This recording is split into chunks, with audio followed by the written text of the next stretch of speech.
ornitologais nelabai. Tai mes ten visai buvo mintis būtent iš pradžių, ten Belgai norėjo daryti iš vis apie Kaliningradą, kaip tokią unikalią vietą apsuptą Europos. Bet bet po to kažkaip aš keliavau ten tada pasienį, nežinau, kelias savaitės iš tos ir iš anos pusės ir visokių ten istorijų ieškojau ir šiaip ir dar visokių ten neįdomių dalykų buvo rasta, bet gal mane labiausiai tas tuo momentu kažkaip sukrėtė, kad reikia nuvažiuoti į tą pasienį, kad pamatuot kažkaip temperatūrą ir iš tos ir iš anos pusės panašus tas jausmas, kad žmonės tiesiog beveik iš vis nebendrauja, kur ten nuvažiuoji, sakykime, Panemunę, kur ten už tilto Sovietskas ir ten pakalbina žmonės gatvėje, jie sako, oi, mes čia nebuvom 12 metų, nebuvom 18 metų, parduotuvė ten, kaip ten vadinasi tas miestas. Žodžiu, lietuviška parduotuvė jiems ten už kokių 9 kilometrų, o Sovietskas pereit per tiltą, bet jie ten neina. Tai mane labai tas... Čia dar Vilniuje mes galim sakyti, ten hiperbolizuojam kažką, politiką ten vienaip, kitaip matom pasaulį, bet būtent tam pasienį tikrai irgi labai jautėsi tas susvetimėjimas ir aš ieškau, gal yra kažkokių bendrų projektų, gal ten kažkokių kultūrinių, gal ten kokią nors meilės istoriją rasiu, gal dar kažką, bet aš taip supratau pavažinėjęs, kad beveik nėra iš vis nieko. Ir tada nuvažiavau į tas stotis, tai tuo momentu jie dar tik galvojo, kad gal darys projektą kažkokį rusai. Ir kažkaip man būtent tas toks stočių bendravimas per tos paukščius, per atstumą tokį žiūrėjimas į tą kitą gal labai gerai ir apskritai tą santykį po momentu, kai 2017 atspindėjo. Ir aišku, ta mintis, kur Andrėjus po to jau sako, mes jau darysim tą projektą, tai aš sakau, mes jau tikrai norim filmuoti. Taip išsivystė ta mintis jo. Gal kažką norite klausti?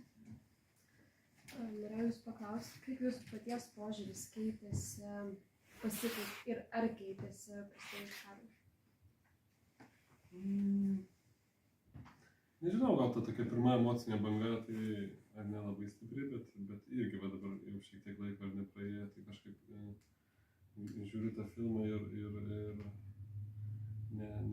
kaip čia pasakyti, sutinku su šito filmu. Aš galvoju gal taip pat, filmas aišku yra atviras ar ne, bet visi galim kažkokią savo istoriją pasidaryti, bet man gal tas toks liūdnas filmo tonas man ir aš irgi taip jaučiuosi, nes tai kas vyksta ar ne, man atrodo, kad tai tiesiog labai liūdna yra apskritai ir žmonijai ir apskritai kažkokiem žmonių tarpusavio ryšiams, kurių jau ten ir taip beveik nėra. Aš nepasakyčiau, kad pasikeitė, aš labai prieš agresiją, prieš karą, prieš Rusijos kažkokius veiksmus, bet jo, tas toksai gal giluminis liūdesys, ar ne, kad tie žmonės, paukščiai ten skraido ir taip ir anaip per sienas, ar ne, o mes kažkaip vis negalim skraidyti. Tai ir filmai iš tikrųjų įdomu, pavadinam lietuviškai tai pasienio paukščiai labai taip tiksliai, bet angliškas pavadinimas yra Before They Meet, tai reiškia, kad, kaip čia pasakyti, iki susitikimo ir jau galvojant apie tą pavadinimą, buvo ta mintis, kad tas toks žmonių atsiskyrimas, tas nebendravimas, tas toks, nors mes labai artėjame fiziškai, kad jis negalim, tęstis, kad ta būsena jinai tokia nebus, kad anksčiau ar vėliau mums reikės vieni su kitais susitikti, ne tik per paukščiukus. Ir man atrodo, kad būtent tas toks sienos pasistatymas, tai yra laikina, tas sienos atsiranda, griūva, keičiasi, vien paskutinius metus, kiek visko atsirado, keitėsi, bet anksčiau ar vėliau, gal šiandien, gal rytoj, gal po 50 metų tas susitikimas vis tiek turės įvykti ir tada, mes vieni kitus pasižiūrėsim kaip į veidrodį.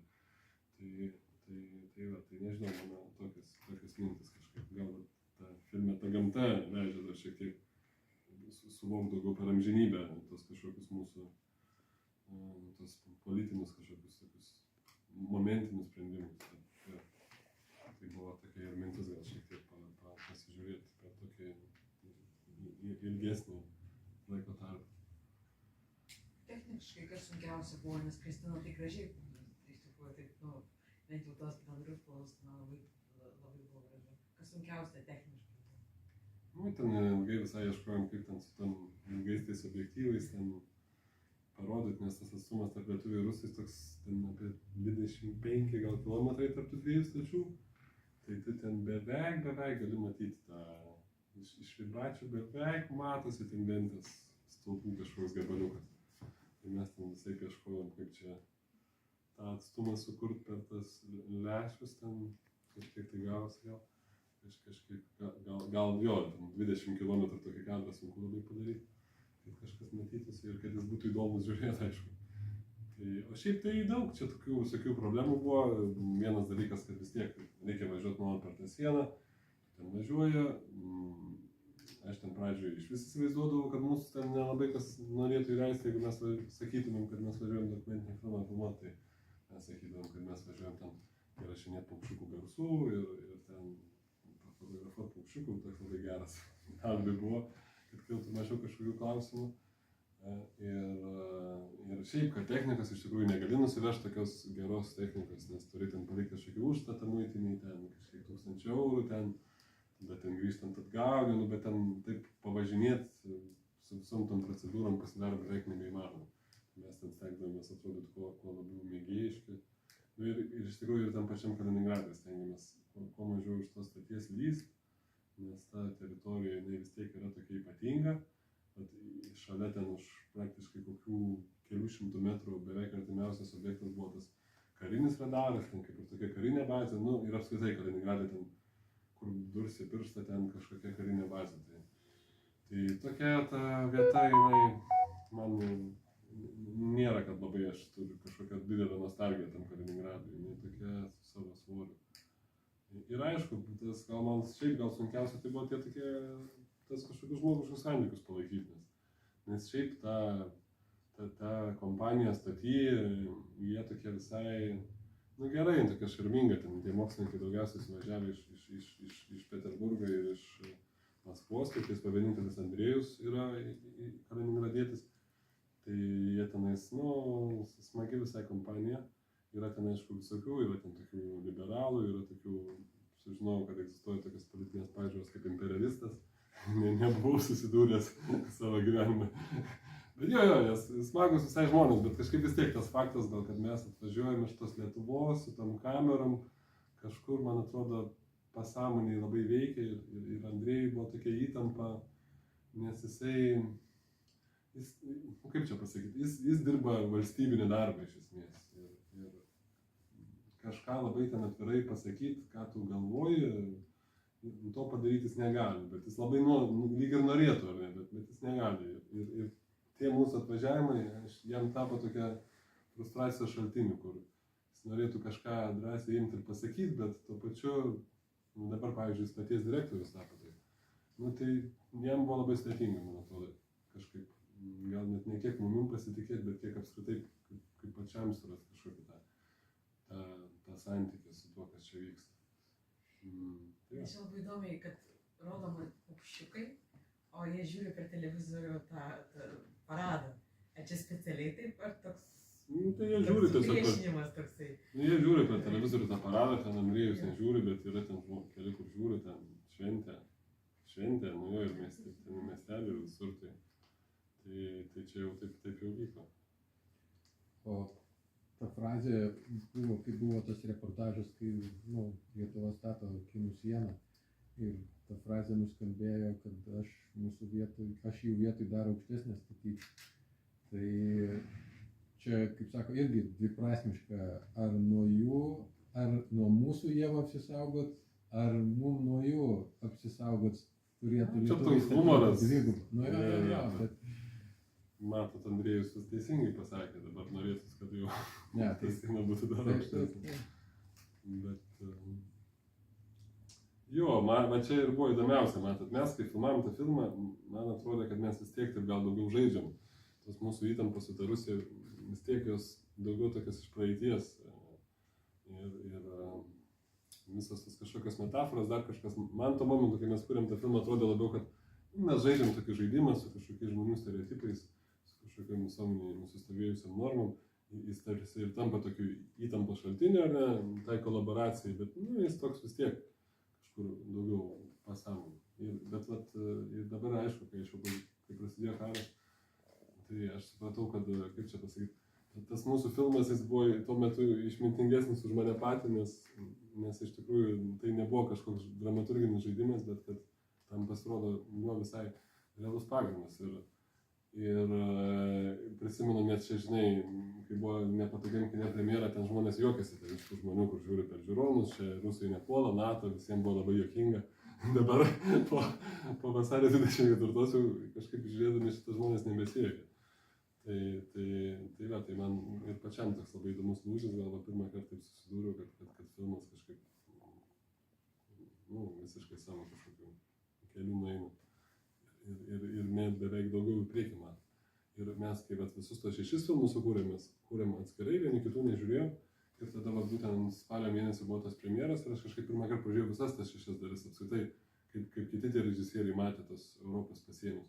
Ir tas įspūdis toks buvo, galima pasižiūrėti, šiaip yra ten Žmonės cinema, kino fonde, Ribos vadinasi tas serialas visas. Tai buvo toks aš pažiūrėjau ir toks, tikrai toks nieko gero nežadantis tie filmai. Tikrai labai jaučiasi daug tų įtampų, tokio susvetimėjimo.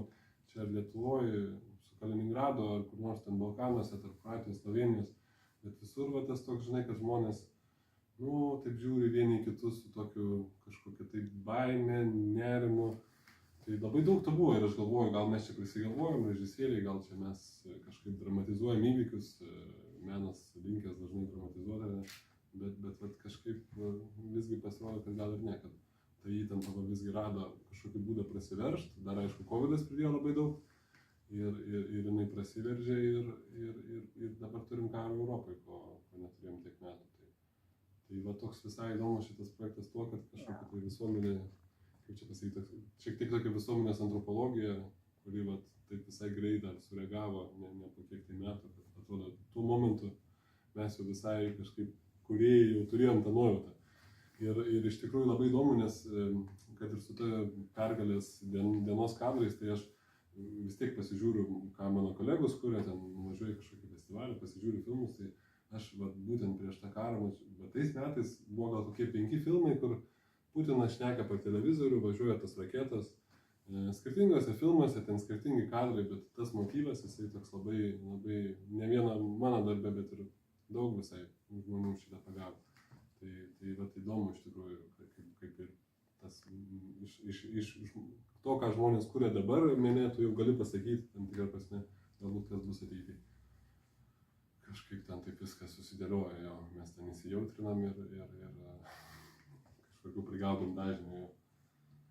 O kur į tokius cilindriukus tos paukščiukus deda, ką jiems ten daro? Ten, kur jūs tokiu dangteliu įdeda tą paukštį. Ten, kur taip? Ne, ten, kur tokius horizontaliai. Kur taip, jo. Tai ten sveria. Ai, ten sveria. O ką dar ten su jais darė? Irgi šiaip skirtingos kultūros, Rusija tokie gal, aišku, ten pas juos yra didelė ta mokslininkų bazė, ten Maskva, Peterburgas, bet jie tokius, šiek tiek, mano toks įspūdis buvo, kad tokius aštresnius tos eksperimentus daro, kad ten vienas tas paukštį įdeda, ten kažkaip matuoja, kiek jis ten to deguonės naudoja, toj ten tuboje. Ir šitas eksperimentas irgi ten, jeigu paukščiukas netektų lizdo, ką jis darytų, žodžiu, jo, ta kultūra šiek tiek keičiasi. Lietuvoje ten kažkaip gamta, ten paukščiukai, žieduojam, taip kažkaip giliai ten nieks nedada. Rusai tokie daugiau vis tiek tokie kažkokie, kitokia kultūra ta mokslinė. Kažkaip pas juos gal biškai mažiau, man atrodo, to tokio, kad, žinai, kad mes gamtą turim gerbti, saugoti, ją nesiveršt, kad galim ją stebėti, bet ten nesikišt. Tai šiek tiek skiriasi, šiaip matėte, ar ne, šiek tiek skiriasi ten rusų nuo lietuvių stočių, kažkiek gal skiriasi ten, kažkur remontas padarytas, kažkur ne, ten, kažkur su mygtuko tinklai pakyla, kažkur ten su pagaliais, bet šiek tiek skiriasi, bet tuo pačiu ir labai daug tokios simetrijos, irgi tos pačios situacijos, tas pats darbas ir tie žmonės iš tikrųjų visai panašus. Tai ta simetrija, irgi tokia, kažkaip norėjos parodyti tą, kad ir skirtingi tie žmonės kažkuo, detalės ar ne, bet iš esmės labai labai panašus. Tai mane tas labiausiai ir sukrėtė, kur 2 stotis, ten 20 kilų, daro visiškai tą patį darbą N metų, ta prasme, čia tikrai buvo pirmas projektas nuo 90-ųjų, tai tikrai, realiai per 30 metų, o aš kiek bandžiau užsiklausinėti, ten kas sovietmečiu vyko, tai ten irgi taip draugnai labai, tai ten lietuviai ten važiuoja ten į Papę, į dar ten su kokiais nors ten Suomiais ten daro kokį nors projektą, bet va tos stotis šalia, tik tais per tą vos ne vieni kitus mato, bet realiai beveik jokio bendradarbiavimo ir čia nematėt filmo titrai buvo angliškai, kas nesuprato, tai ten jau buvo, aš tuo momentu parašiau, kad tas projektas dar toliau tęsis, kai mes filmą montavom, jau buvo COVID-as, bet atrodo, kad jis dar galėtų tęstis ir dabar jau paskutinį kartą prasidėjus karą jau susirašiau su Andrėjum, jau kad tas projektas nesitęsė, tai faktas, bet šiaip turėjau jau važiuoti rodyti tą filmą į Kaliningradą, bet kaip tik prasidėjo karas ir žodžiu. Apskritai, tai prasme, aš pas juos jau nebuvau ten nuo 2019 ir... Jie nematė to filmo, ne? Matė, rodė Nastajaščią Vrėmę, ten Current Time yra toks televizijos. Ir aš jam nusinčiau jo, bet norėjau parodyti gyvai, bet kai jau prasidėjo karas, supratau, kad jau mes greit nesusitiksim. Norėjau iš vis kažkada susitiktumėm. Tai va, tai toks, žodžiu, filmų ir kontekstų įdomus santykis. Tas irgi dar grįžtant prie ornitologinių klausimų, lietuviai, kur toj salelėje sprogdino. Ai, tiesa, jo lietuviai irgi biškai pasprogdino, aš Gerai gerai pasakiau. Bet ten, aš irgi tą kontekstą, kad, bet ten kažkas garsinis ar kas neteko pasiaiškinti, Ten tokia... ar ten pusė ir liko gulėtų paukščių, ar vis dėlto visi paskui pakilo jie ten. Ten lyg ir viskas gerai buvo tam šūvai, bet čia taip vadinasi patrankinė gaudyklė, čia toks, žodžiu, kažkoks toks, nežinau. Tuo momentu jie gauna kažkokį kaip... Ne, tiesiog tokie du įdėta ten to parako ir tokie du stripai iššauna, prie jų pririštas tinklas ir jie taip užmeta tinklą. ir užmeta ant jų. Okay. Tai čia toks jau, čia irgi toks nėra gamtai draugiškas, jau, šiaip jo. Ne, kai to nesimato, kaip ten, tinklas atrodo, kad ten sprogo ir ten, jie ten... Matot, bet tai irgi taip daro, panalavau, vis tiek Vyra, pramuša. Pramuša lietuviškumas, nors būt geresniem negu visi. Iš Šventės rago ornitologai pasakojo, sakė, jie atostogavo Ispanijai. Ir vienoj karinėj pamatė, nes yra ant skirtingų paukščių pagal dydį, tie žiedukai skirtingų dydžių yra. Jis sakė, pamatė, kad pas vieną ispaną kabo irgi žiedas toks pakankamai didelis, kur ant gandrų deda. Jis sako, parodyk, pasirodo iš Lietuvos. Ir jisai pasikabinęs tą žiedą, sako, tai mes, nušovėm, suvalgėm jį. Ten Vytautas labai pyksta iš Šventės, kad ten gandrus šaudo, čia lietuvių paukštis nacionalinis, o ten Afrikoje gandrus, Sirijoje ten, kuris ten sakė, gandrus šaudo, valgo. Man linksmiausia istorija iš to, kad ten girdėjau, visai mes ten daug su jais laiką praleidom, tai tokius naudoja, siųstuvus, kurie kažkaip veikia su SIM kortelę, kad įstatai SIM kortelę, žodžiu, įdedi ant to paukščio tą siųstuvą ir kažkaip ten, telefono ryšiu siunčia, kur yra tas paukštis, žodžiu. Ir buvo kažkaip, kad kažkur ten Afrikoje nušovė tą paukštį, išsitraukė tą SIM kortelę, įsistatė į savo telefoną ir prašnekėjo, virš 1000 eurų, man atrodo, kol nutraukė. Įdomiai žmonės elgėsi.